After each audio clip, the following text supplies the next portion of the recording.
हमारी तरफ से आप सभी को प्रणाम। प्रणाम। मेरा नाम दीना। मेरा नाम सीमा।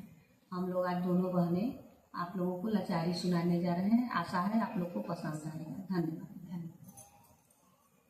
लगाना चोर हो जमुना जी के तीरावा, लगाना चोर हो जमुना जी के तीरावा।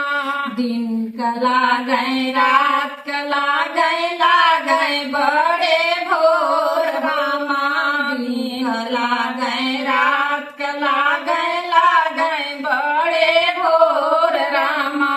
एक भैया सांवर हवा, एक भैया गोर हो जमुना जी के तीरवा। लगाना चोर हो जमुना जी के तीरवा। दहिया खैना दूधो खैना बनिया झका झोर जामा।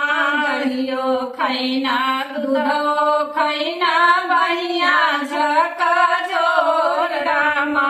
टेढ़ी टेढ़ी बातें करे मंगलाया पोर हो जमुना जी के तीरवा।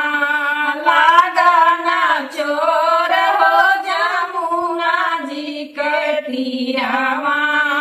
बड़ी सोदा मैताया पाना लूले रुआ।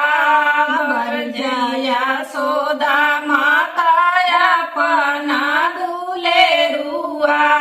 डाली दे बई जमुना में जला बोर हो जमुना जी के तीरवा। लगाना चोर हो जमुना जी के तीरवा।